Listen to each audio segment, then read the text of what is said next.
All right, welcome and thank you, everyone, for joining us for another Twitter Space. Today is October 24th, 2022, and this is episode 64 of the ledgerscale Internet of Value Open Forum. Now, ledgerscale Foundation was founded with two goals in mind. One, we want to provide educational services to not only our community, but to the entire digital asset community, and to help scale up the number of brains that understand how distributed ledger technology works.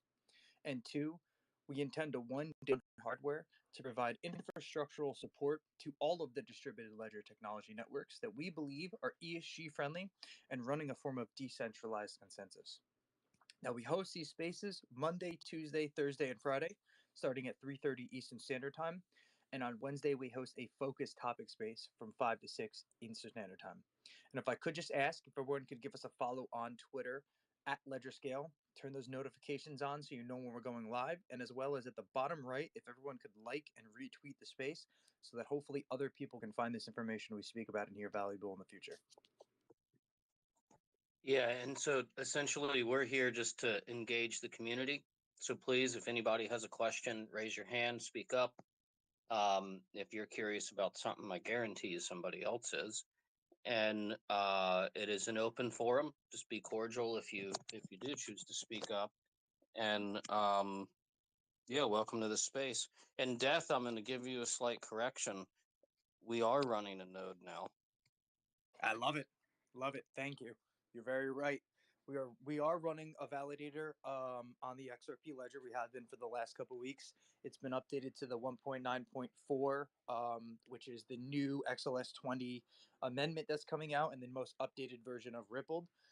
Very interesting about that, though, Karma, is the same thing that happened 2 weeks. It was a week ago or so, where we had the rollover from, I think it was 1.7, and we had 100 and something of nodes that were kicked off the network. We're in the same position again right now, except these are validators that are actually used on the network every day, and so I think there's something like 114 validators that need to upgrade before they get amendment blocked.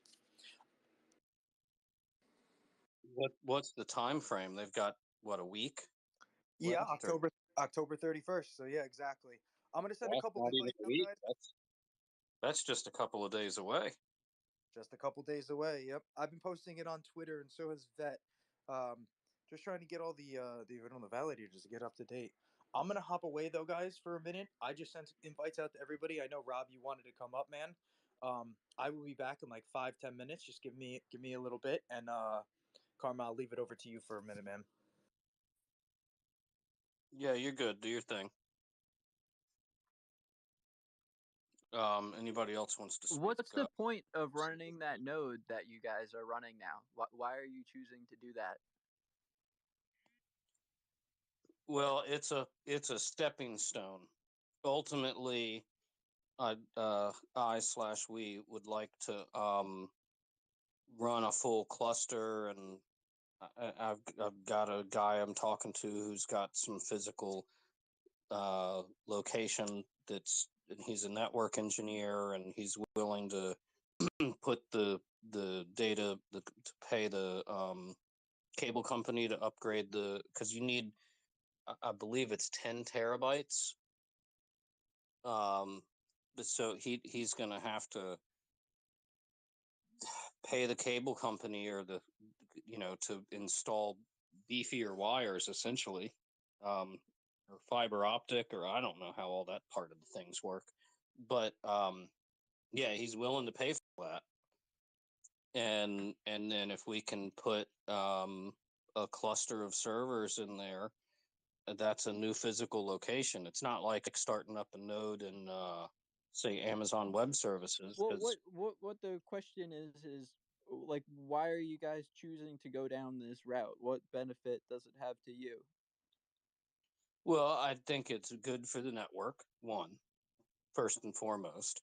Two, I personally want to, because of my accounting bullshit, I want to be able to see the real numbers on like how much does this cost, so I can build a cost model. And then when like, projects come to me and ask stuff, I've got at least a benchmark where I can say, hey, you're not making enough money to cover the cost. Like there's that. And then also I think almost like a specialized AWS, Amazon Web Services, uh, selling server access basically. Um, uh, new projects can come along and maybe they don't have the money to start up a full cluster or node, or maybe they don't have the knowledge, what have you. Um, they could come to ledgerscale and purchase access, and then like we can give them sort of a badge or something that so that their users know that these guys aren't just freeloading on the network, like they're paying their way, like they're legit. um so multiple reasons, I guess. Yeah, and you can also be part of the to vote on amendments and things like that to uh, be, decide what to be changed on XLS upgrades and things like that. Oh yeah, if we could get on the UNL, that would be fantastic. um but I mean, we got a long way to go before that. Hey guys, I'm gonna go check out the Sologenic XLS 20 AMA they're having. I want to see if maybe I can get some info. So I'll be back. See you in a bit. Yeah, we got a long way to go, but um, you know, inch by inch, if you will. What do they say? Something about an elephant. You don't need an elephant in the, what is it? I don't know. It's not. It's not something I expect to like all come together tomorrow, but it's slowly coming together. The right people are showing up, particularly in some of these spaces, and yeah, it'll come together.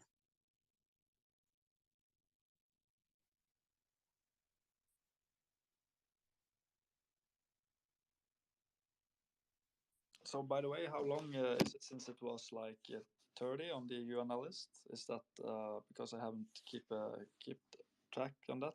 So much have it been over 30 for a long time now? Honestly, I don't know, man. I've avoided some of the more technical stuff like that for the longest time, probably too long, and so I'm trying to start to understand better now. Um, the I don't know. I know for the beginning period of time, it was reasonable to criticize Ripple or the XRP ledger for being centralized because Ripple was the only one running the ledgers, running on the UNL. Um, then what was it? Miguel Villas, a financial engineer, smart guy. He made a lot of good points that other people weren't making. It was sad to see him go, to be honest. But uh, the he that's when things started getting decentralized, and they started the software was always designed to be decentralized. It's just Ripple was the main contributor and what have you. But then they started bringing in all these other operators, and at this point, I think it's what, around 30, mid 30s, somewhere in there.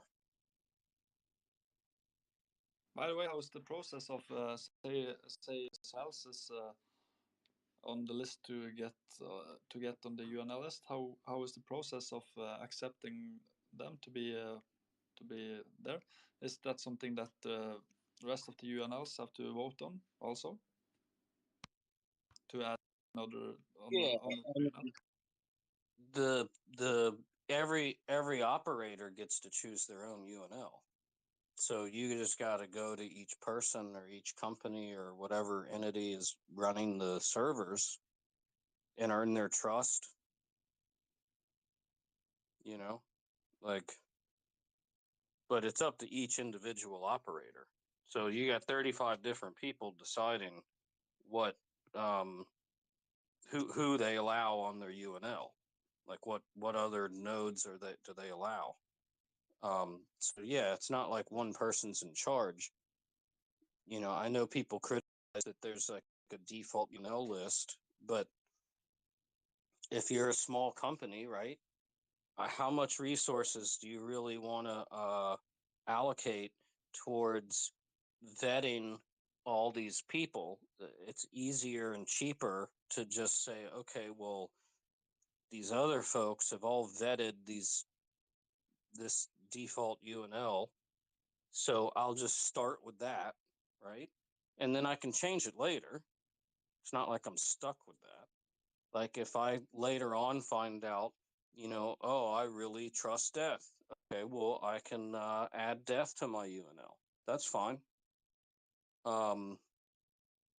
You can change it. I mean, it's up to every individual node operator or validator operator, I guess. It's probably a better term.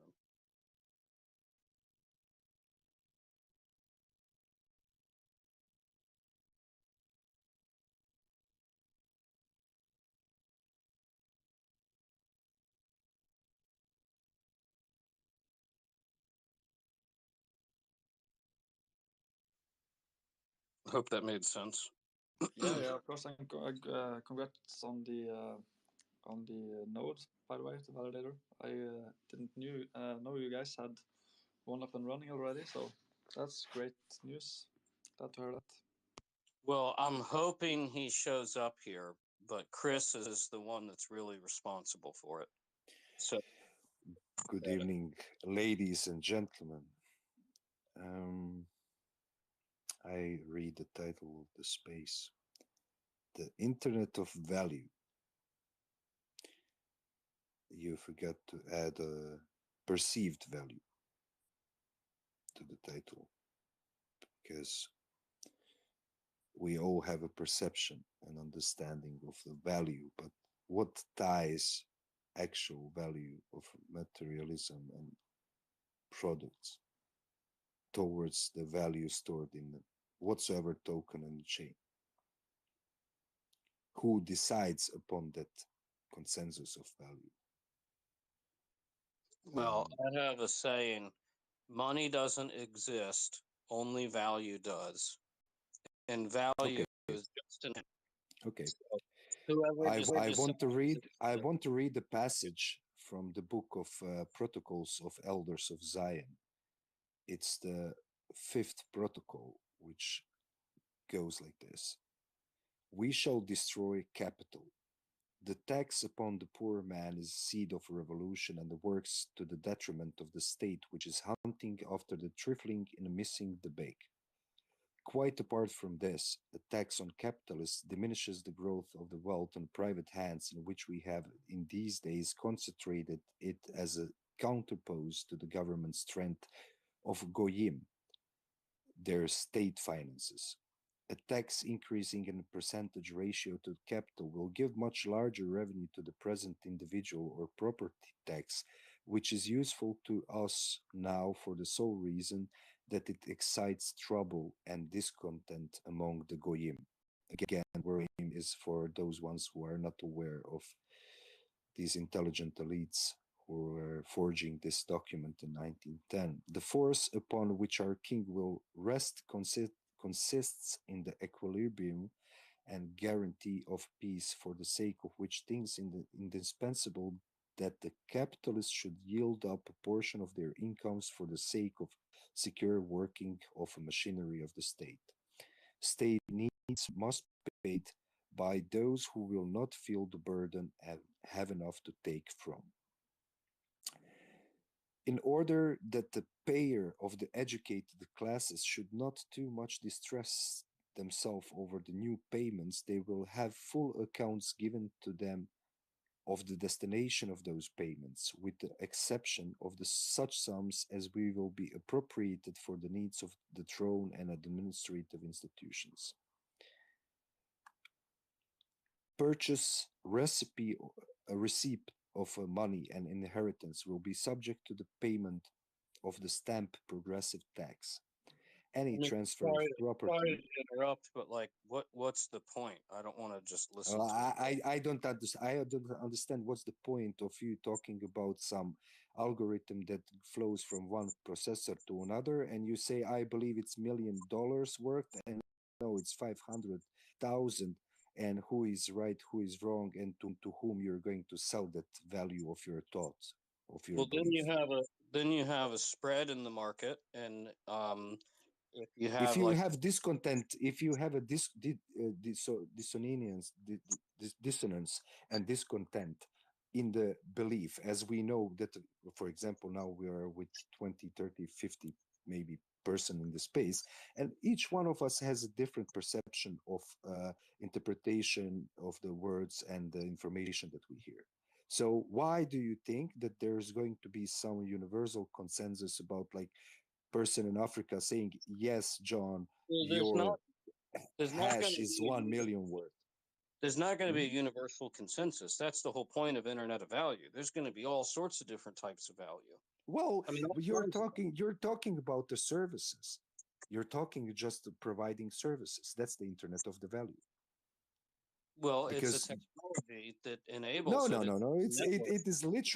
It is literally service. I call you up by a phone, or I send you the post dive or the pigeon with the message.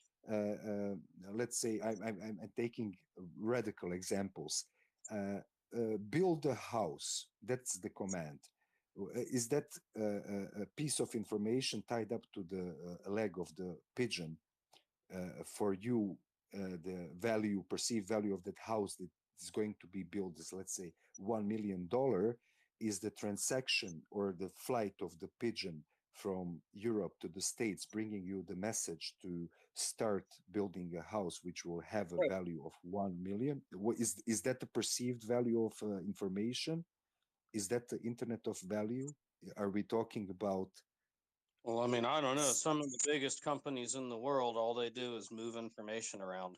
I think it's about networking the financial networks. Because think of each okay? banking Mhm. industry is a networking business. So Of that's course, why I agree. I agree, but that's the closed circle, and you're not allowed into it. You can make your and draw your own circles and you got to teach be people to registered and believe. licensed, and you got to be a real bank. I mean, you can't. Well, if you would have amount of the money that is needed for you to register as a banking institution, you would be already investing and earning profit with that same money without putting so much effort to create a second banking system. You could call it the internet of perceived value if you want to. That's not Yes. really the discussion that we're having. Um, Well, I see it as the way it's like it is like a church. One says God exists, the other one says, like, prove me that it exists. At the same thing, like, people believe in a Bitcoin. I was just in a technical Bitcoin space like a couple of minutes ago, listening for almost an hour.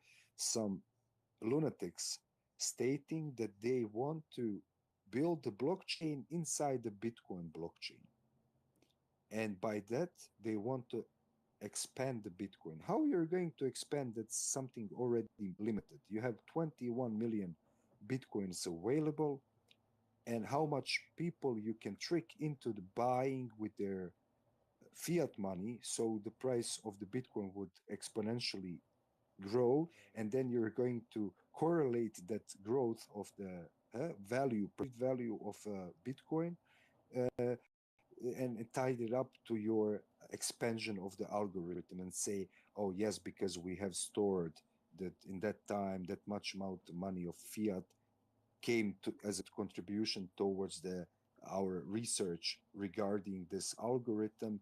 allows us now to have the status and access to the wealth as and no one before. I mean, it's total nonsense, total bullshit. I think Bitcoin has a lot of issues, and there is a piece of the code that David Schwartz stated that could be exploited to actually add more supply to the market. I don't know if that'll happen or not. But it is too slow. It is too slow. It is too slow. For example, City Shower, I've heard you do this in another space before, man. If you have a point or you're trying to get to somewhere, please get to it. And yeah, I'm trying to get you. I'm trying to get you into the real state of mind and bring you in the state of living on the planet Earth with the 2 feet on the ground, not somewhere in some hashing algorithm between the CPUs. That's the whole thing, man. The Internet of Value leads to, as an accumulative for our species, is the fact that we get our feet off the ground and we go to other planets, right? We leave this planet, we leave this place, right? Become a multi-planetary species. That's where it leads. Maybe in the sense of philosophical explanation to that would be your energy leaves the body and joins the whole energy of creation and everything that is. Okay. No, I would sustained body and consciousness, single organism being leaving planet. Yeah. You know what I'm afraid of? Totalitarian purpose of the existence of the Bitcoin, because every single Bitcoin is not what we're talking about. No, I know it's Bitcoin is a dinosaur in comparison to what currently exists, and it will be toppled. It'll be removed. It may stick around as digital gold because of the limited supply, but its capabilities, as you pointed out, are very limited. Yeah, so I'll explain to you what the Internet of Value is.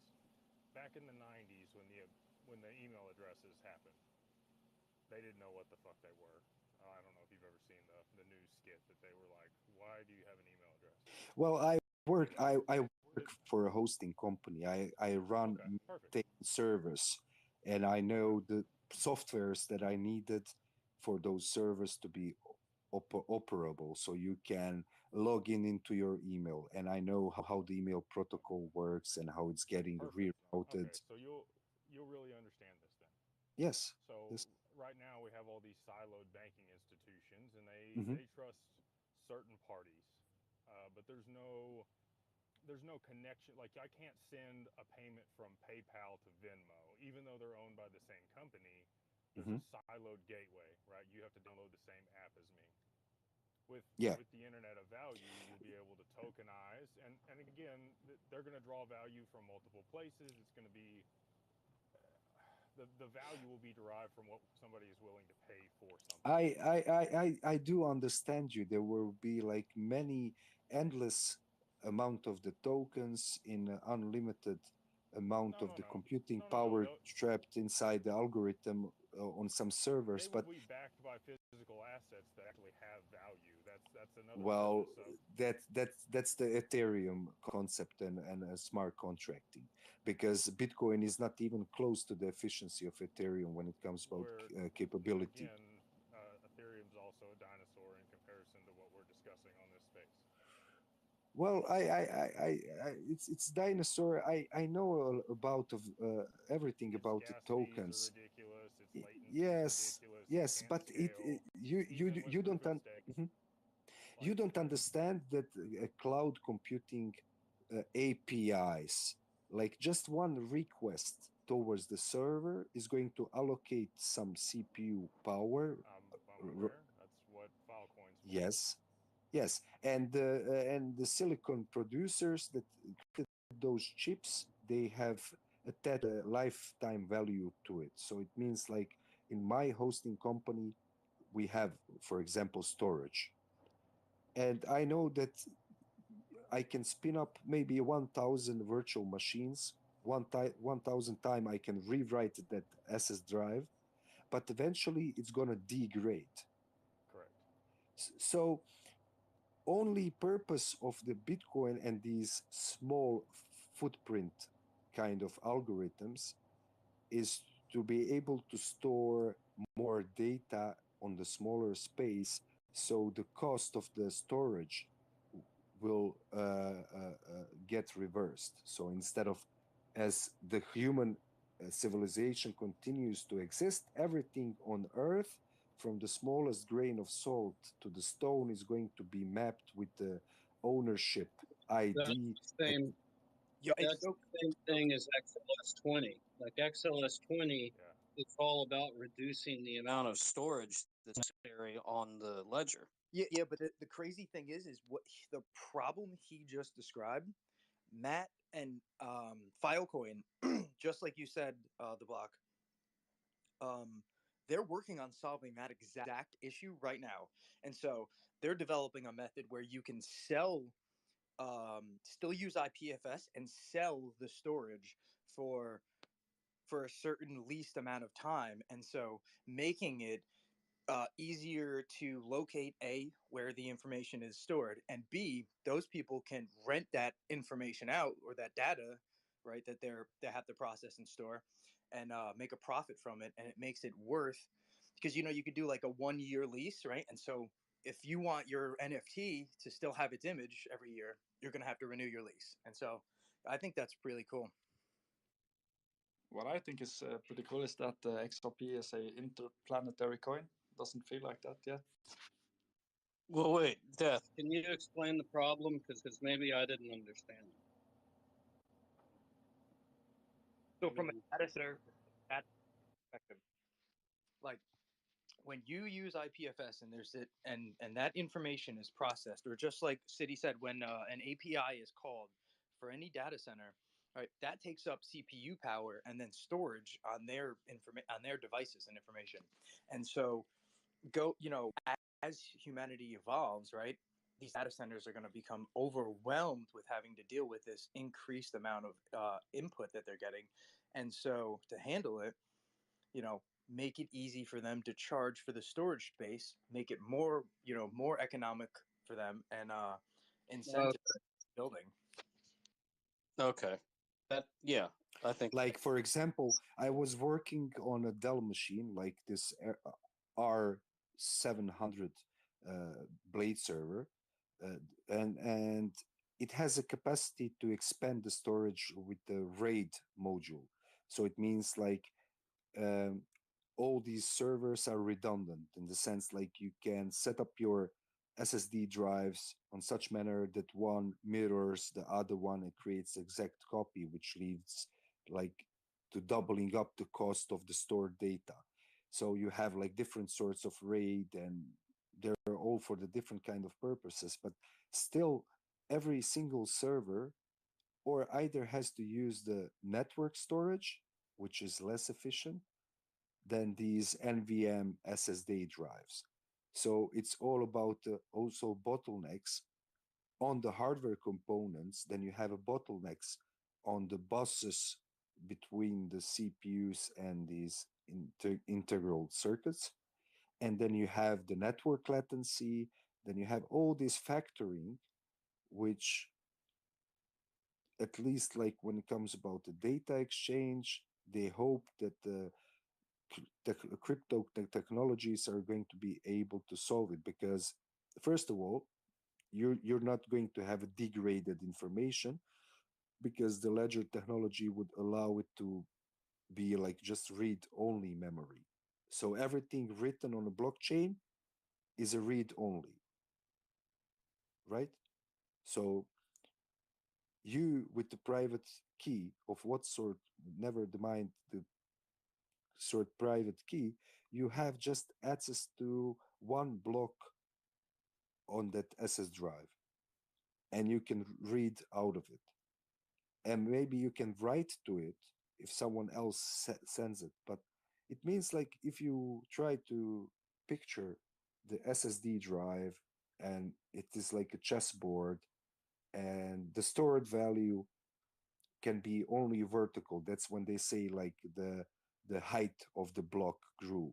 So it means like one certain public key stored more value of fiat value in it, so it grew up in a height, which means like uh, the input output read from that same block is going to reach the bottleneck because the hardware component cannot store that much value. So they're building on top of the blockchain, they're building another chain and another chain, and they're trying to figure it out how they can proportionally reduce the speed, but at the same time also validate the origins and the value of these old chains inside the blockchain, and how it's going to influence the computing speed and power. For example, I know that if I receive the Bitcoin payments inside my data center for, let's say, web hosting, someone is leasing a VPS and he pays $40 in Bitcoin. It takes 4 hours, at least 4 hours, before this transaction is completed and verified on a blockchain. Right. So, well, that's the reason. So XRP and the XRPL exist in antithesis of those issues with Bitcoin. yeah, I agree with you, Block, but the value of the XRP is way less than the value of Bitcoin, and plus you lose currently, yes, but you see you have the Ripple, which is being used to back up the USDT and USDC tokens. That's the reason why they became the stable coins, right? As a means of the exchange. It's the common ground between the exchange servers. Right. And they are, if you want to call them value agnostic, they are a transfer mechanism. It's a pre-fund account with those tokens. It doesn't get rid of the pre-funding issue that we currently have with fiat bank accounts, whereas XRP and the DEX that's built into the ledger allows the transfer of one asset for another without pre-funding. Yes, but you know what the problem is? It's been built up on a wrong economical model, right? Because fiat money, all the future bonds are drained out of the future earning power of the human resource, right? Correct. Yeah, you need a continual expansion of credit from the future Yes. in order to. Yes. Hold on. Wait a second. By the way, city showers, is that a project you're working on? Because that's a genius idea, by the way. If you put up showers around. Yes, I already built one in Rotterdam, and currently I'm fighting the local government, which they felt attacked by the media, because I was doing a bunch of interviews about my projects with the local and national televisions, radios, and different media outlets. And I was telling them the reality of the story. For the past, the government felt, yeah, they felt themselves like, yes, intimidated. So recently they fined me with the 10,000 euro, some recalculation in my tax returns, and there are some lot of strange things happening. But never mind. I just wanted to leave some legacy, like, because you know when you live, you want to at least try to contribute something to society, give some value to the world before you leave it. So for me, it was like I built a rain shower for homeless people, and I'm using a rain without the help of a government. I self-funded this project, and with the help of some community of green enthusiasts, uh, I built the first model, and I'm tending to try to sell City Shower as a franchise across the globe. Whoever wants to use the technology behind it, use the methodology, and because you would think, oh, it's just a rain and some filters and some heating device. It's not only about that. There are some other variables included to it, so it can be profitable. But yeah, thank you. And anyways, I almost forgot about it. It's more or less like my hobby. I have several interest spheres in my life. I'm a programmer by profession. So, well, the interesting thing is blockchain could help you in this area, right? yeah, You might even have to franchise it out. Every shower could be connected Wi-Fi wise and have a QR code that could scan, get we instantaneous. have we have NFC. We have near field communication IDs. There you go. Even better, it could be you could start to reward people also for using the showers. That would be nice. I was Like, funny thing that you say that, but I would apply that kind of thought to the different issue. I read that in somewhere in United States, some city, they have a problem of these public toilets. That means like they need $1.7 million to, I'm not sure, like to rebuild this public toilets because it's a issue. And funny thing is, at the same time, I was watching on a Facebook Reels. They're giving these financial advice on how you can earn money by doing this, doing that. And I saw one reel in which they said that there is a company that actually pays you $500 for donating your feces for the analysis. So I thought it would be a funny thing to have a toilet, public toilet, which will sample the feces and sell it to this company automatically for 500 each. So if they need $1.7 million, it means like only 170,000 people would need to shit. And we would already have around $5 million we can fund and build that project and save that money for the whatsoever. So it's like self-funding really by good. shitting. That's Yeah, really because good. this is a legit thing.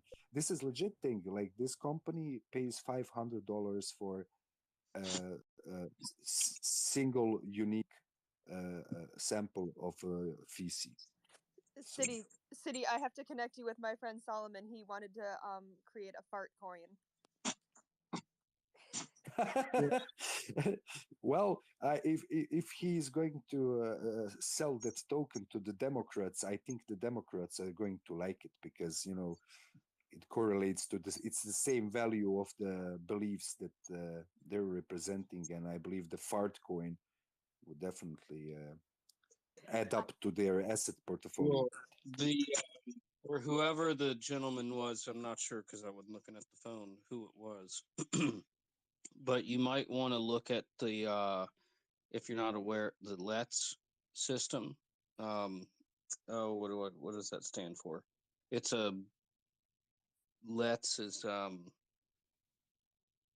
it's a type of like a currency essentially. So you can totally do this with blockchain.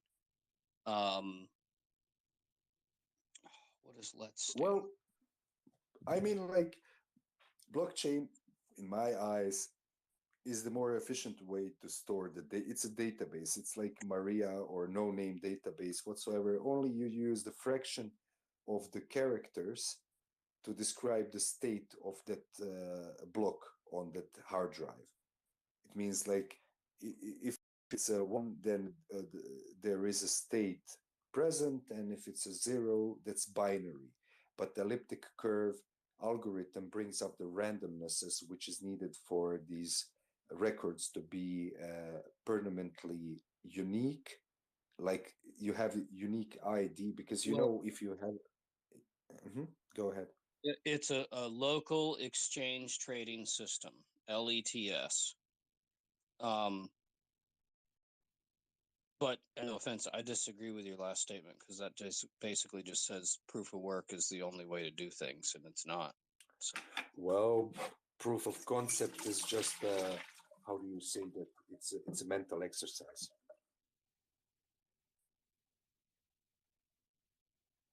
Because in the physical realm, everything that is challenged needs to, you have to prove it by work. It does works or it doesn't. Proof of concept, yeah, sure thing. On a small scale, everything functions, but when you apply it to the macro markets and introduce more complexity to it, then you realize that the proof of concept is not feasible, not viable method So the proof of work eventually is going to be the exchange point between the ledging the real world value into this digital stored value. So something has to get processed. So actually the process inside these computers in data center is a proof of work. So that's the reason why the blockchain demands so much electricity and energy and takes time to validate all these transactions because the work needs to be done. Well, not every block requires a tremendous amount of energy. No, I agree. I can send you email from a simple Arduino device, which is powered by 5 watts of power and 1 ampere. I can run it on a solar charger, fire up Arduino, put a SIM card into it, and I can send you a message in which I'm saying like, I'm giving you my house, and my house's value is 1 million. So this token mail of exchange just transferred 1 million in split of the second. So transfer of the amount of the value is the worth of the contract. But because the stock markets, exchanges, VIX, like all these transfers, they're deferred. If you understand the stock market and derivatives of the stocks and the bonds and yields and VIX, like I said, it's a volatility index. It is trading between the exchange centers in the currency itself. So, for example, now in Turkey you have inflation of 82%, and their currency devolved for 38%. So how do you balance that out with the world, with their out debt, like the debt towards the another economies and countries? And that's a completely different. That's a financial markets issue. Yeah, but yes, but the Bitcoin is also, believe it or not, it's a instrument for accountancy. Only use of it is because in most of the countries, the owning a Bitcoin of whatever the represent of token of stored value is being held by the tax laws in a bracket 3, which means like it's almost like a yields or bonds. It doesn't belongs to the bracket 2, which would mean like income derived from your assets, unless you have a data center in your house or a Bitcoin miner. Then is your miner, the value of the miner goes to the bracket 2, and the value produced Bitcoin goes to the bracket 3, and whatever you liquidate out of those two, it goes to the bracket 1 and is perceived as your personal income. Well, I don't know. That's not how it's done in the States. Well, it depends on the state. For example, as the Switzerland and the city of London are exempt of the many national and international laws and rules, the same thing is now, for example, Norway, Sweden, Denmark. They're more liberal towards in their policies towards the cryptocurrencies, but that's strategically because they're northern hemisphere countries in which on the long term the miners will consolidate their operation because of the cost of energy, and it's much more cooler. It doesn't need electricity to cool down those servers, so they're doing that purposely. So and at the same time Bitcoin is ruining some economies, like for example the South American country that accepted Bitcoin or any other crypto for their national currency. What was that? Ecuador, Salvador? Not sure, but yeah. No, not Ecuador. El Salvador. Yeah, El Salvador. They were the first lab rat to get crushed because the Bitcoin is going to suck in all the volatility value out of their national currency, and by that is going to tie up that same value to their long-term debts and loans. And if you see, like it's the like endless credit card. Imagine like Bitcoin in the interesting. The interesting thing there is that Ecuador's national currency is the U.S. dollar. Well, That's what. by that, so there you go. It's going to be the gateway for the United States to wash away their sins, if you know what I mean. Like it's like you would imagine this. Imagine this, my friend. If you're familiar with the Amex green card, charge card, Bitcoin is equivalent to the charge card. It doesn't has a presetted hard limit on it. So it means if the institution allows you to take the balance on that account number, you can take whole American debt, like all $170 trillion of debt. You can take that onto that account and you can burn it, right? And the debt diminishes, it just vanishes. The same thing like now, for example, if you would have like two Amex cards, one which is due on 15th and the one that is due on 30th of the month, what would that allow you to do? You can perpetually build or use the value of the money without ever having to pay any debt back. Because every time you need to pay this card from 15th, you would get the money from that second account, put it in the first account, and it goes on and on and on. And it means like if you would have bridge between the nations, one that functions on one blockchain level and the other on other one, the one who owns the bigger or the blockchain of the more value is going to have much more power than this other country, and eventually like you're doomed to be enslaved and left to their mercy, because they can manipulate, saying like Bitcoin is $1 million per Bitcoin, and in once like El Salvador now is dealing in satoshis or whatsoever, and then they are going to define the universal prices of food, energy, and everything, and or they're going to have to capitulate, and by that means like the bank have to liquidate their assets, including human resource, including their infrastructure.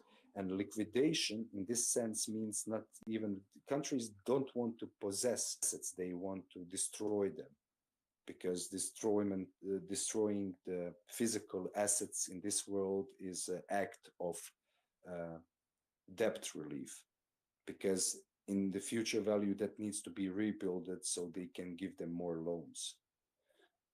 So if the blockchain, I'm gonna be honest. I'm having a hard time following the logic flow here. it's really easy. It's really easy because you have the instrument of debt, you have the means of the transfer of the value. You would be kiting checks between two separate blockchain systems, is what he's saying. Yes. Which I agree that is quite possible. However, I think they've all agreed to use the XRP ledger as the trustless piece between them all. And maybe if Bitcoin does continue to exist, then your thesis there is quite possible. Well, the interesting thing you were saying before about city, this like catalyst, right? The nation of Palau, which is which is basically like a military operated state, which is not directly United States, has been testing their CB or their stablecoin, right? And they have directly used the XRP ledger, at least the code base, right? So it's interesting when you say pop the cherry. Kind of technically already did with a exact representation of the dollar. Yes, because I was not familiar of that fact, but already inside in the realm of my capacity of understanding of the technology and how I visualize the economical affairs and the current systems and legislations, and I understand the banking sector. Those are the represented values, and I see the correlation between them. Then I'm seeking for the suitable technological methods which could be applied to unify all these economical spaces. But only So thing is, Mhm. let me give you my outlook. I'd be interested to hear your opinion on this. So I think there's a revaluation of underlying collateral that they use to back the CBDCs on the XRPL. These will be issued by the Treasury of each country instead of the central banks. When they revalue this, it will be significantly higher to allow for debt expansion over time and the continued growth of economies and still some credit. But as this technology becomes more prevalent throughout things, there'll be a significant deflationary effect that happens. And so if you had the reason that the Soviet Union failed was they couldn't allocate resources appropriately. They couldn't see the arbitrage in the markets that existed, whereas a free market would correct itself. But if you had an algorithm that could see all the transactions that existed and then allocate capital to the deficits or where the arbitrage was, then you could have, and that sounds dystopian, I'm aware. It would well, be that's utopian what for I'm some afraid people. of. It is the controlling tool. You know Yeah, why? Because they're going to destroy the capital. The meaning of the capital will be diminished, because in order to conduct the business, you need the capital. In order to grow the business, you need the capital. But how you're going to allocate the capital towards the business if the consensus of deficit and sufficit is led by the algorithm, which is going to be ruled by the AI, which is going to advise the blockchain to do it otherwise, right? or you'd have a lot of inputs. And yeah, I'm with you. I don't think we're there yet until we have a fully functioning I don't quantum believe that computer. I don't believe that the AI algorithm is rational and far away from being humane. Well, we In the, control the AI algorithm, so if it's not humane, then that's up to us to change it, right, as a species. well, you know who controls the AI, my friend? It's being controlled by the Google shareholders. You're probably right about that. You could be a Google shareholder. Anybody could be a Google shareholder. Yes, but the problem is the amount of the shares owned by you and the amount of the shares and the interest held by the majority is quite different. Substantially different. Are you aware of Hedera Hashgraph and the council that they've created? No, can you provide me some info on it? Curious. Take a look at it when you have a chance. So Hashgraph is a little different than blockchain. It's more secure. The latency is it's very fast. The fees are fixed on that network in dollar denominated values. And they have a council. Google is on the council with IBM, Boeing. They have 39 seats. And there'll be terms for these companies that are allowed to sit on the council. There are 3-year terms, and you can have a maximum of 6 years before you can't sit on the council again. I think it will be the base layer for Web3 when it's all said and done, just because of the security it provides, and the other features I mentioned before. But yes, I'm familiar with the fundamentals of protocols on which the computing power is being distributed between the data centers, because I work partially with the network system integrators and managers. And I know that we're going towards,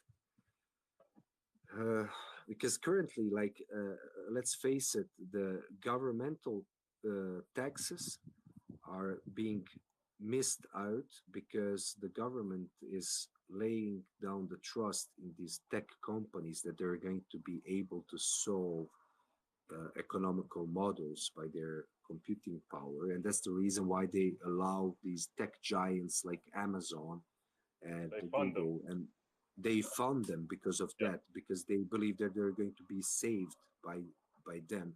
But we see nowadays that the sacrifice that we're paying for such is just uh, for the convenience and indulgence and the luxury of living for these rulers of these tech giants, so they could get inspired and maybe live up to their means and goals. They're So definitely already, yes. Go, what go ahead. what do you find would be a viable solution? So without, and I To be like, honest, to yeah, be give honest, to me. okay, separate the blockchain by the value that is representing accordingly. And let me elaborate on this. The electricity cost should definitely not be tied up in general, like to the kilowatt hour consumed by the miners. I believe that the government should fund the blockchain by the subsidiary electricity, which would be 100 times less expensive than the electricity that they're paying now, if they're working towards the solution. And the same goes also for the food. As a contribution for the sufferings and offerings of our taxes towards this technological development, I believe that we as a humankind should use the blockchain and the similar crypto chains to store and calculate the value of the quality of the food that we're selling, reselling, and producing, and put the amount of the blocks inside those lower chains towards the kilojoule of energy that is contained inside the food itself. So, for example, one apple or 1 kilo of apples should not cost €2.50 when 1 kilowatt power of electricity costs 55 euro cent. Instead of that, government should seize the incentive and say, let's bring the value of the food as a representation of the value in kilojoules. And we know that one apple does only have 150 calories. So you can convert that to the kilojoules or joules of energy that you need on daily basis to stay alive, right?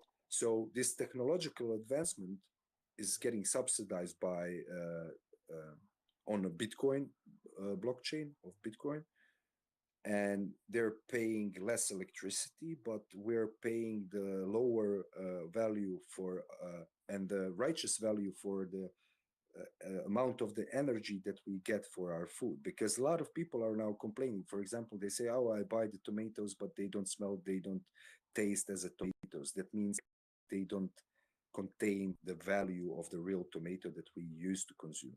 So I find it as a fair market. Every single food product out there should be valued by kilojoule, and we should use some kind of token to pay and buy that food, and we should be able to exchange the token towards the token inside the blockchain that's going to be used as the stored value of our time for work.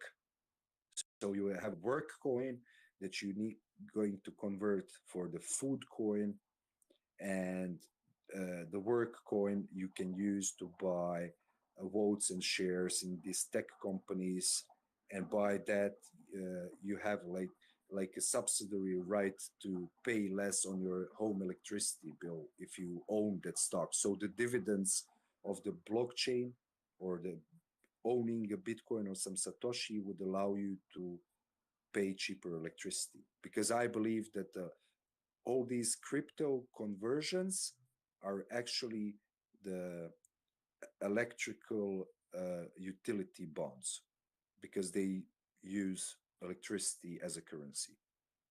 So it, mhm.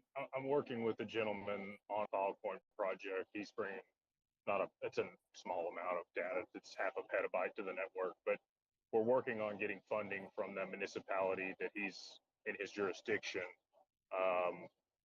to exploit the hydroelectric dam that's on the river close to him. So what if governments subsidized the creation of Bitcoin mining um, in correlation or on the contention that they used the hydroelectric dams here in the U.S., which 80% of them were built out for that, even though they were built to house generators. Um, Kevin O'Leary's talked about this, and that's one of the projects that he's working on. And Chris Larson had mentioned useful proof of work was, I believe, the term that he used. Yes, it's a contribution to the civilization itself. For example, if the government can use the fiat currency to predict the GDP value. So, for example, you're 18 years old, your retirement age, the end of life cycles is 67. So you have those years in between, and let's say your average salary is 100,000. So it means like the total and maximum capacity, earning capacity during your lifetime is approximately somewhere between 7 and 10 million after taxes, right? That's pretty general. Yes. So if we can apply that same analogy towards our existence, why cannot we apply the contributed value of energy from food for the benefit of sustaining our life accordingly? Why should I'm we? all on board with that. I think quality of food is significantly lower than it used to be, and that's also the perceived value why people pay more for quote unquote organic in the store, but there's no scale for that, right? You really don't know if you're getting something that's better quality or not. So I'm all for your project. What is the index variable that is crucial for the time? Provenance. Sun. Yeah, also, so it means like location, time, sun, and underground waters, and the quality of the seed. Those variables are crucial for the index of quality of the food. So you buy the food that is red, shiny, its size is the same, but the stored capacity of joules, energy that you actually get out of it once you consume it, is deflated, degraded. So why should I pay more by inflation for something that's already devalued in its value? You know what I mean? So the gap between that's the perceived value and the real value. Yeah, I completely agree with you, and they manipulate that stuff all the time. You see shrinkflation where things are the same price, but they give you less of whatever it was you were purchasing before, or you purchase chicken breasts and they've inflated it with the water and other things. And the same thing that Microsoft is doing now with their perceived value on which they have been how do you say that evaluated. So the evaluation price is, let's say, 100 billion. But the actual customer base that is paying the cash flow, right, and making use of services is probably 100 times less. What's the value of their brand? Well, fuck the brand. That's the perceived value. That's the value that they are putting up there towards the investors. And the investors. And so that's why I agreed with you when you stated in the beginning, internet of perceived value. You could definitely call it that. I don't believe, and I don't agree with it. Just to be clear with you, I don't. I like PE ratios and the Buffett indicator and shit that makes sense. Yeah. And if we're trying to solve the problem by using the blockchain, we have to set up our variables accordingly in proportion towards each other, in correlation with each other. You want the price feed for things to come from not manipulated markets, or that you really just need different parameters and what can be done legally when speculating that, like, you wouldn't be able to allowed to use leverage. You wouldn't be able, and this is what they're doing with Basel III, right? They're removing all of the excess gold contracts and all of the other contracts on top of the collateral that there's not enough collateral to cover, right?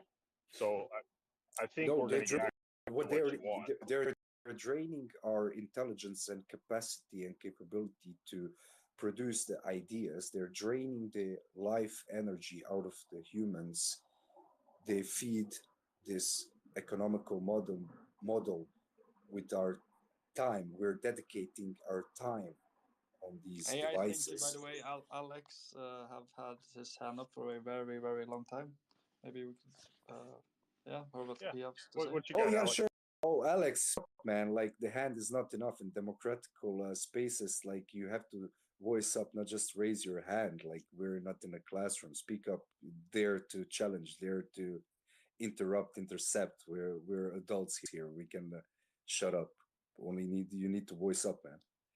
Yeah, no, totally, mate. I like to be able to let people finish their train of thought and continue the conversation on the way that it is. I mean, like I understand what you're getting at with the perceived value of everyday items and how things it could be changed to actually work in a better, more moderated system. Yet, if you look at the financial background of our civilization forever is always to be able to expand, to be able to almost cheat the system, to be able to get more value, more capitalism set into that system. So, I mean, the idea of Bitcoin being used in the future is pretty much asinine kind of situation, because it's store of power. Yes, it does solve a few different ideological problems. But when we start talking about these other blockchains that are doing certain things and going back to the idea of the internet of value, tokenizing assets on these systems that don't take much power, the change from like a fiat-based system, which has been completely and absolutely ruined through, overspending, the way that people want to be able to change this and change that. Governments aren't your friend. Blockchain's trying to be able to change the way that we do business, and hopefully through that, maybe we'll get a change in the way that our governing systems will actually look after the people as well. Now, I don't think that that's probably going to happen. They're probably going to continue on the same kind of route that they're already doing. Yes. Yet at the same time, they will make change the way that we do everyday business. Yeah. And hopefully that will give people more value in the future as well. So, yeah, that's just my thought. This change it's a generation. And that's why, right? We in our lives, right, are in the moment of what the moment is, right? And so it takes time and it takes generations typically for a great societal change. Okay, I want to share one passage from the book that's called The Protocols of the Elders of Zion. This book has been... No, thank you. No, thank you. I'm sorry, City, but no, but this one is considering the say, like, we shall destroy the capital. Right. I know the book. I know the book. I know it's very anti-government, anti-establishment, right? No, this is the state document. It's not anti-government. This is supreme government that is allowing us to believe. Yeah, because it says like the governments that we think that we have are just perceived powers. We perceive them as a governments, while the real agenda is going on. And that's the reason why I say the technological development, the banks that are allowing these tech giants based on perceived value and the future bonds. They've got the nuke and the guns, okay? So, and this is the same argument I had with my dad before he passed away, just so you're aware. You can't do anything about any of this without capital and resources. So I'm with you. And they're limiting it. And they're limiting it. Well, they are, but you have the chance with this technology to accumulate more. And we have a community of people here that want these changes. So we have the ability, because of where we're invested, to potentially rise up and create a third party, if you will. It'll really just be the second party because the other ones work together.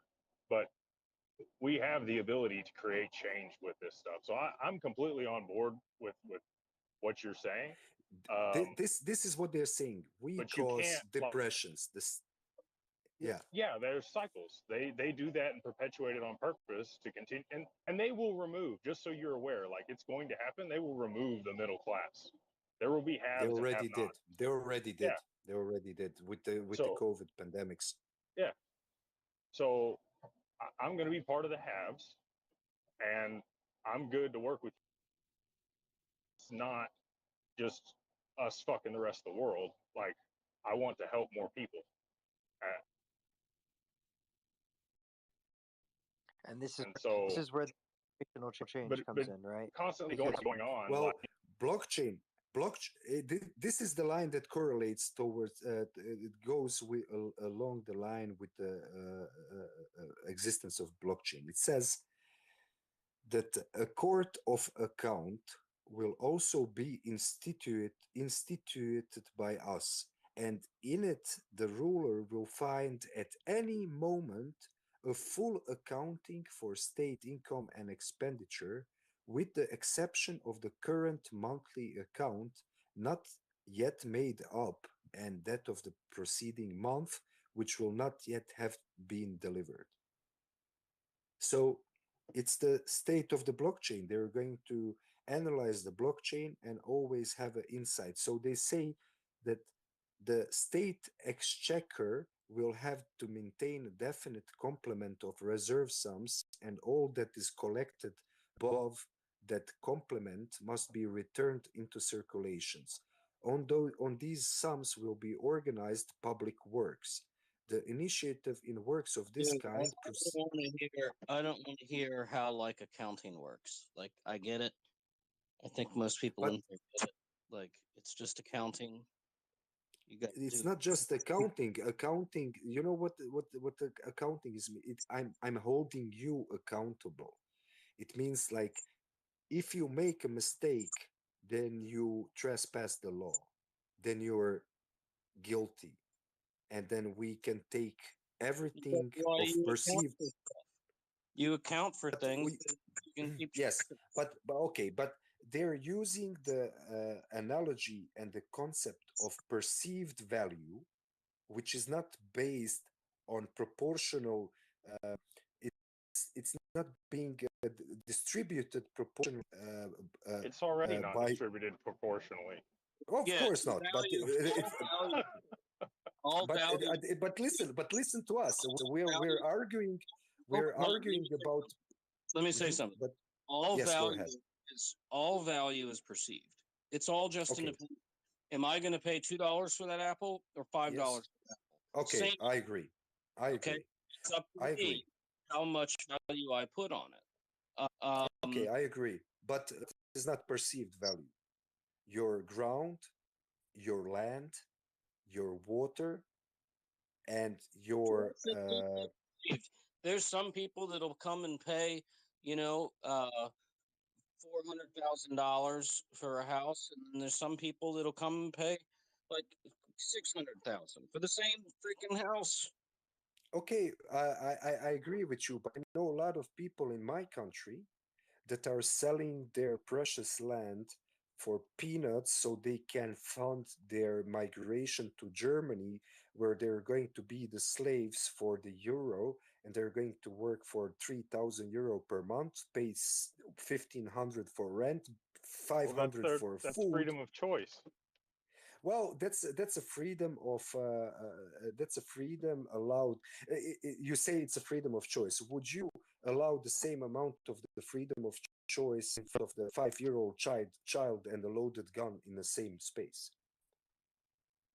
I mean, that exists here in America. So yes, well, of course, but that's the reason why the children are getting shot, killed. So if you allow an uneducated man to deal with the affairs which are consequential, and so to that point, then like, all right, so I think people are going to get UBI, and it's going to solve some of the issues that you've pointed to here. Basic But needs will be met. what the UBI will be? The state is going to decide how much Yes, of hunger you are being able to bury. yes. Well, They will allocate the resources I'll as say they this. see necessary. I'll But say okay, but let's say what if you're still hungry after they gave you UBI? How you're going to change that? well, then go work. Yeah, go provide value and make money. Of course, but let's say that your capacity in your existence, your DNA is limited. Let's say you have ancestors who had degraded DNA, so your earning intellectual capacity in your present life is not We're getting exceeding. way That off topic. You're just talking about survival of the fittest at the yeah, end of that's the day, exactly where I was and headed. then actually Well, being it. isn't Yeah. that capitalism? Isn't that capitalism in its essence of Well, meaning? capitalism, if you think about it, I mean, like when we start talking about the medical field and things like that, I mean, you're starting to go into that section of, like, biggest, meanest son of a bitch in the valley makes the rules. That's a whole different subject away from Well, where we that are at the was that moment. was that Like, was way before. Nowadays is the smallest one, the gay, the one that carries a rainbow flag, sucks dicks. That one is the biggest man in this system because he's No, oppressed, because he's capitalism. minority. It's just a way of arranging resources. I mean, No, capitalism, no. socialism, communism, they're all just ways of arranging resources. That's it. There's nothing more to it. But I know people why? For which purpose? For the purpose of rulership, for as a mean and instrument of oppression.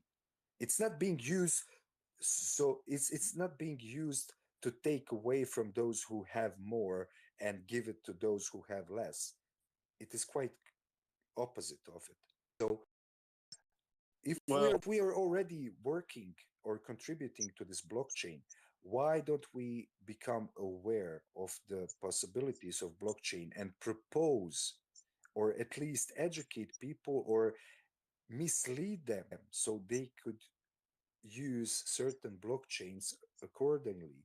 For example, let's try to convince the local food producer to work with XRP, and then let's form a secret society of traders who is going to decide the price of the XRP on exchange according to the kilojoules or the quality of the produced food. Then we have set up the platform for equilibrium of the perceived value. Only with the good intentions and right knowledge, and sometimes with the white lies, we can bring this to the balance. But if we just keep pouring no, fiat earnings, I think you're confusing economics and politics, or you're getting them overlapped or something. Because economics is a rational discipline, because none of the if you know anything about economics, none of the economical models doesn't contain a variable of the value of the money. It has goods, it has supply chain, it has all of these indexes and everything. But if you would introduce the value of the euro, it's irrational. Because why? Because our debt is prefix is minus, so our capital is minus 170 trillion dollar. That's our capital. So if you would really put the real value of the debt and the outcome of the production and the profits, this model would crash. This model would. It already has.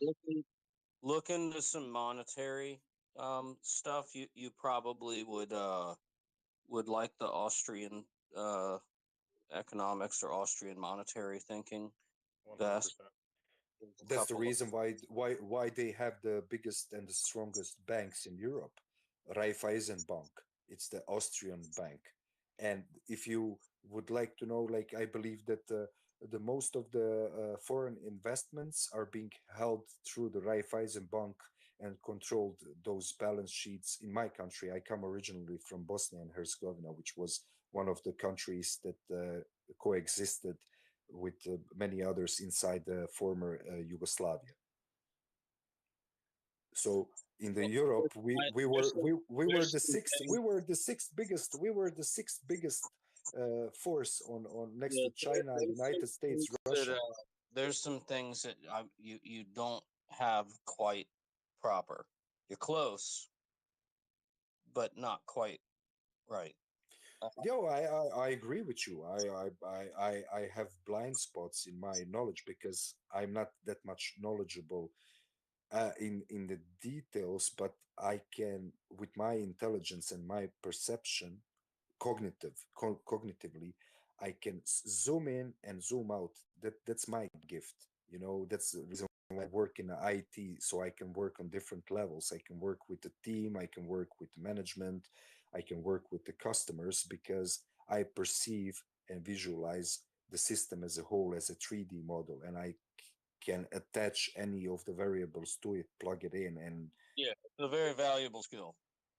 yeah, I know it is, but sometimes it's a curse because it allows me to see the web of the perceived values, the morals, the web of ethics, uh, you know, all those different layers that are on top of each other and form to our society civilization. I'm quite disappointed, and I think like I go to the spaces where these autistical programmers are working on the bits and bytes and talking about how they can expand the blockchain, but they don't understand why. It's perceived because they have maybe 10 bitcoins in their wallet and they think, oh shit, I have like 200,000, and I go to the DeFi platform and I can get my Visa credit card and I can borrow my future perceived value of the Bitcoin and pull the fiat out, and I can buy in some property and I can earn Yeah, some more money. that's okay. So you're more on the level of thinking. I like that. It's a The curse. it is. Trust me, it's a curse because no one knows what the fuck you're talking about. Pardon my language.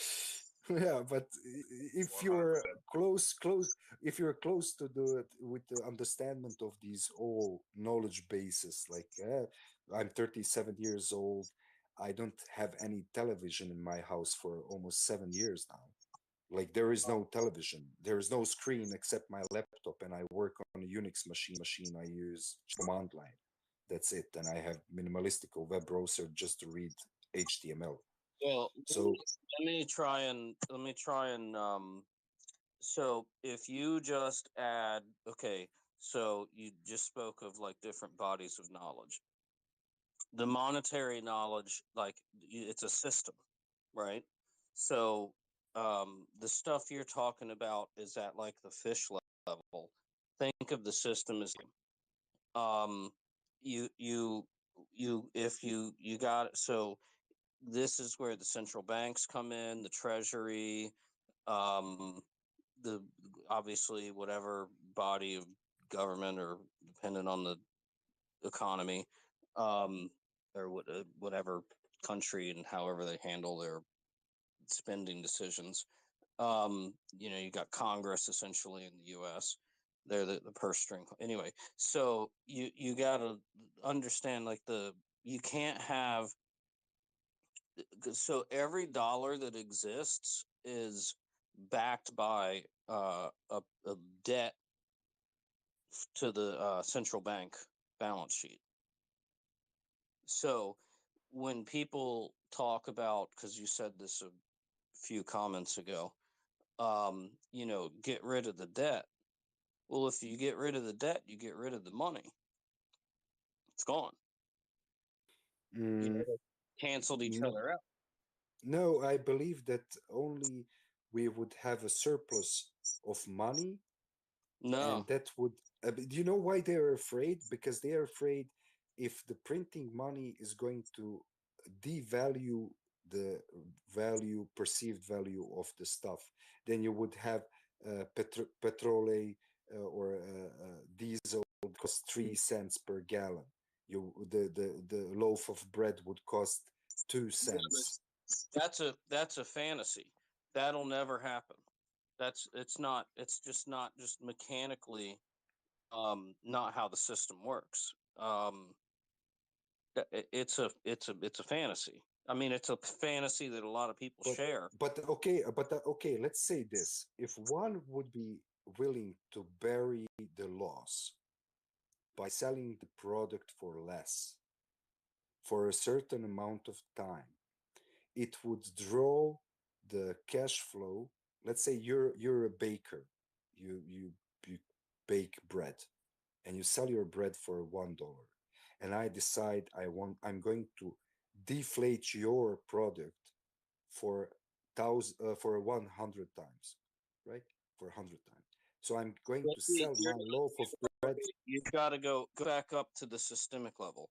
You're at the transactional, like the actor in the system level. This is where. Okay. I'm saying how you buffer, how you like, in memory you can buffer overflow or DDoS the system. How to attack the system from within? It's like this. One is going to devalue its own product, the same product that you're selling for $1. I decide for the upcoming 30 days, I'm going to bake bread and work, put my labor 8 hours a day. What Amazon does. And bake the bread and sell it for 1 cent. So what is going to cause? It's not just going to cause me earning less or working for free. In period of 30 days, when your next payment on your loan for your business comes in, not only then that I have created distortion in your financial affair, it's only legit way for that business to survive is to increase their prices. So once when that you increase your prices for 30% in order to catch up on the debt interest rate, I can increase 30% towards my price. So now I'm after first month I'm selling my bread for 30 euro cent, and still I'm going to be more concurrent and I'm going to sell more than you that you're forced to price your bread for 130. Yeah, this is what Amazon does. They have their web services that they make 60 to 80% margins on, and they go into other spaces and basically bankrupt people over a couple year period, and then they'll raise their prices to a level that they can actually make money. It's a free market. That's how free markets work. Yeah, and here's another Russia's idea on the top of that as well. If you actually look at like what you're doing there by reducing the cost of what you're going to make out of your bread. Now, say you've made that bread, and then you say I'm selling it for 1 cent in a free market, and what the markets do at the moment is I'll go around. So you're making your bread for 1 cent. I'm going to buy all of it. I'll buy everything that you make, and then I will make the profit from that point onwards. No, as well. but So but the but the system one doesn't work. but the one should stick to its principles and be loyal That's to not its how the world purpose. works. I know it's not how the world works, but I believe that the change. This goes all the way back to like John D. Rockefeller and like oil and the steel industry with Carnegie. The same thing. They would buy up. Well, in the oil business, they would build a pipeline called a loss leader, if you want to. That's the technical term. So they would build a pipeline as a loss leader. So they're shelling out cash. They're losing money, right? But they were the big boys. They had the money. And then they would underbid. They would figure out, what's my competition's cost structure? Like, does it cost them $1 to make the bread? Okay, I'll sell it for 50 cents, right? And then you just tick tock across a few units of time, and your competition's gone, man. they're out of business. I would argue that monopolies are better for the individual than what we currently have, and the antitrust laws actually fucked retail and added cost to things because, and I know this because I structure businesses and see how they work. If you have somebody that mines it, they sell it to their other company that then refines it, and they sell it to their other company that's a wholesaler, and they sell it to their other company that's a retailer. You've got 5 to 7 markups in there. When in reality, if it was a monopoly, they might double the price before it got to the consumer. So I'm all, I don't want to say I'm all for monopolies, but that's the reason why I'm pro. Uh, I'm progressive and bullish on the thought that our labor, we should charge our labor in a credited amount. So, for example, if your hourly wage is let's say $10, you're going to credit this value to your employer. Employee should credit the value to the employer, which is going to take the cost of your living and existence. So the employer says, okay, here is a house, you live in it. Here is a food that I buy as a business expense, and I'm going to feed you for 12 months, and you're going to charge me minus $10, which I'm going to take as a legal document. I'm going to put the contract in which says the block is working 40 hours a week for minus $10. It And I'm sounds going like socialism to me, man. 100%. Well, my question would be then why would you do that and risk the fact that then that employee maybe then just what if he doesn't show up to work? What if he quits? What, you know? Why? No, because this is for the benefit of both. Well, if no. the employee and employer would understand what does it benefits them, because Right. how you're going to get charged on the income tax if your income is minus, let's say, 5 grand per every month. So on the end of the year you have amount of minus 60,000. I'm curious how the government will be able to collect the taxes on minus. In the U.S., there's something called the Earned Income Tax Credit. I believe that's what it's called. yeah, yes. And so that's if you were ever to have something like a UBI in the U.S., it would probably be implemented. A distribution of that tax credit over the year. So you see, they already projected the trajectory of the current economical developments, and they prepared the legislation so we can accommodate such. Here in Europe, we don't have such law. They have like future taxes. So if you're a business entity, you can make you can make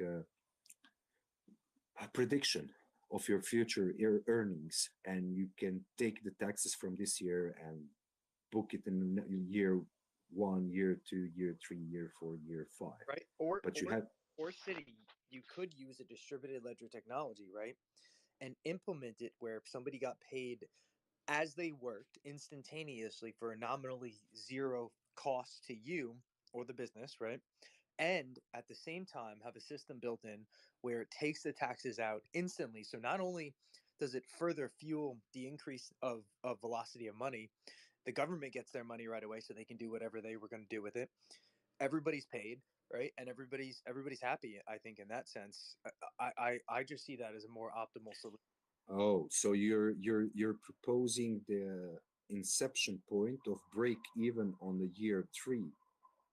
So actually you're going to book a loss of 30 grand in the first year, in the second 20, in the third year 10 grand, and you break even on the middle, and from there on you're going to start earning the income. It's just like a lending the tax money to fund your startup or fund your way out. That sounds great. Well, that's actually what the Greece is already doing. If you're That's familiar really good. with the, I like that. so if it would definitely cause a whole bunch of bureaucracy and administrative mess on the side of the feds. but I don't I give would a shit because I would just start a business every 3 years and then, not ever get to where I made money in the eyes of the government. but And that's the beauty of the blockchain. You start a business, but still it's going to ledger your current state of account tied up to your biometric or your DNA okay. sequence. So as long as you're existing on the planet Earth, you're going to carry that balance. So keep on trying every 3 year. Well, that's the beauty of creating another entity or another scarecrow. That's what an entity is. You have another social security number that's outside of yourself, and you manage or control the assets, but you don't own anything or have any of the liability. Yeah. You know what I believe? You know what I believe, guys? I believe if all the males in this space would decide to give or conceive the life with the female and not allow the children to be born in a hospital, those children would be guardian angels because they wouldn't have the entity inside the system, right? So imagine the amount of the power that they would have. Like, then you would be able to fund the secret banking system based on blockchain, which doesn't has any entity or living evidence of those persons inside the current system. See, what you would do is you would disadvantage the person because this is the same thing as the unbanked. For the higher cause, believe me. Well, if you don't enable somebody to join the network, I mean, humans are a social animal, okay? So we obviously, whether it's a family or a city or an office or a church or a school or it does, there's networks of people, and if you have somebody that is not able to join the network, then they're highly disadvantaged. I mean, it's a life changing. I agree with you, but it's up to the society, or at least the society around this network, to preserve and to sustain such uh, personas so they would be able to carry on their destiny.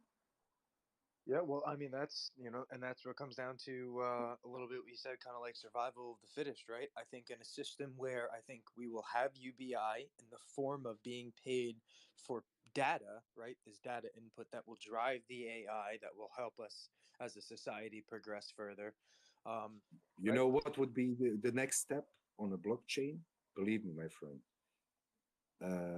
Well, blockchain plays Birth certificate blockchain. Yeah, as an NFT.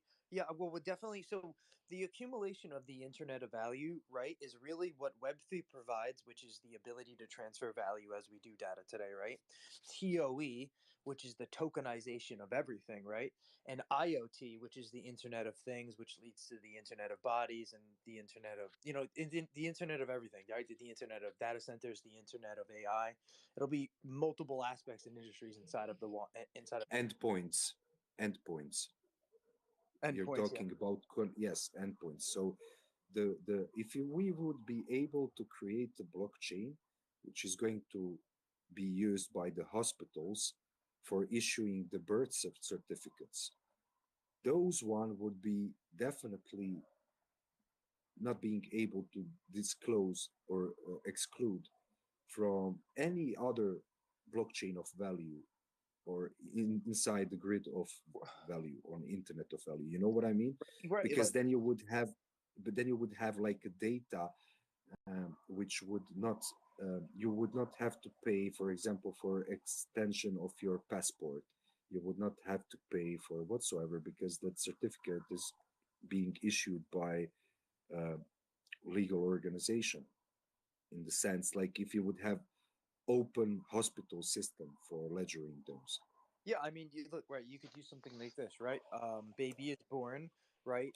The AI system automates a QR code that scans out and then is created as an NFT on, say, like a system like Filecoin, right? And then the AI looks for the cheapest storage at the moment in time, right? And basically rents a lease, and right, that information, that storage, is then applied to a wallet, which then has a their own private ability to have sovereign identity, and they're also responsible for keeping the storage of their sovereign identity up to date, right? And so this different aspect that you could play, right, instantaneously using DLT.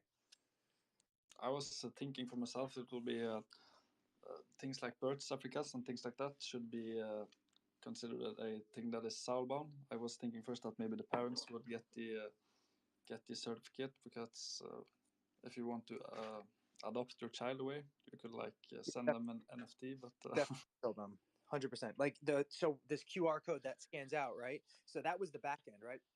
QR codes, all of that stuff happens in the back end, right? The AI is able to process that information. The parents open up their wallet, right? Scan the QR code and accept the transaction, right? And then maybe that's how they pick their child sovereign identity.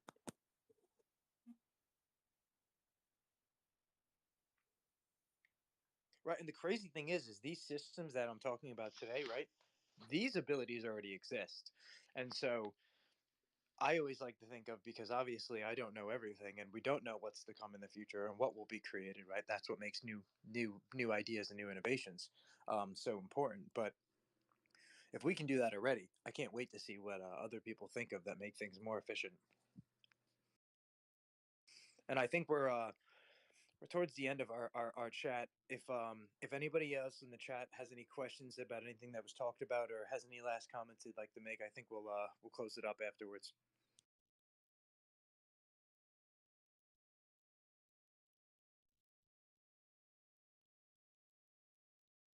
Oh, that was strange. He left. What's that? City left. No goodbye or anything. Well, he had a lot to say. But yeah, appreciate everybody joining. If you want to donate, you can. There's addresses there at the top of the ledgerscale account. And enjoy everybody joining and speaking up. I'm sorry. I don't know that I hope today's chat was good. Listen, I had a hard time following along personally. I did too at some points, but this is why we do it, right? Because so we can listen to multiple different opinions, right, and perspectives, and we get to make our own deliberation about the facts and the opinions of the matter of the information. Yeah, I mean, I just had a hard time following along. I maybe I just wasn't hearing right. I don't know. No, there were moments that he was all over the place. I agree. At least in my own perspective. But of course, everybody, no financial advice. Nothing that was said tonight is financial advice. And all the participants, panelists' views do not necessarily represent those of ledgerscale. But I hope to see everybody here tomorrow, 3:30 Eastern Standard Time, and I hope everybody has a good rest of the night. Yeah, thanks, Karma and Death, as always, for holding the space, and see you guys tomorrow. Night, everybody.